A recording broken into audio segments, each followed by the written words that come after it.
Mahalle sizin, söz sizin. Aranızdayız. Büyükşehirimiz notunu aldı. Halı saha ortak çalışacağız. Sayın Başkanım inşallah bir müjde verecek. Spor Bakanlığımızdan semt konağı bizim vaadimiz. Asfalt ve MNU kaldırım meselesinde arkadaşlarımız çalışacaklar. Hepimiz bir birlik olacak, sinerji oluşturacağız. İlçe belediye başkanlarımızla bir ve beraber olacağız, birlikte hareket edeceğiz ve güç birliği oluşturacağız dedik. Şimdi burada Bayram Başkanım her hafta Cuma günleri bir camide namaz kılıyor. Kıldığımız namazdan sonra o bölgenin hazirunlarıyla, cemaatle bir araya geliyoruz.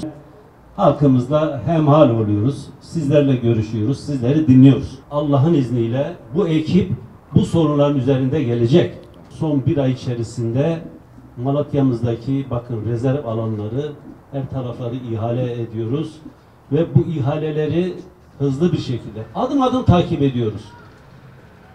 Rezerv alanından tutun da işte proje hazırlığına kadar, ihale hazırlığına kadar ihale oldu, onu takip ediyoruz.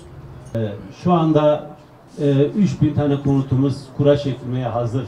Ekim sonu itibariyle toplamda 8000 tane konutumuz hazır olacak. Malatya'yı biz birlikte ayağa kaldıracağız. Milletimizle beraber hareket etmek suretiyle bugünlere geldik. Bundan sonra da sürekli milletimizle beraber olacağız. Milletimizin yanında olacağız. Milletimizin problemlerini, sıkıntılarını birebir böyle bugün olduğu gibi dinleyeceğiz. Ve çözüm üretmek noktasında gayret içerisinde olacağız. Burada da Allah'ın izniyle adaleti elden bırakmayacağız. Adaleti elden bırakmadığımız müddetçe de inşallah memleketimize hem bir bereket gelecek hem işlerimize bir bereket gelecek. Ve bu vesileyle de bütün sıkıntılarımızı, sorunlarımızı hep beraber gidereceğiz. Ziyarete gelen belediye başkanlarıma, il başkanlarıma da teşekkür ediyorum. Ve bu tür toplantıların gerçekten sık sık yapılması millete moral olur diye düşünüyorum.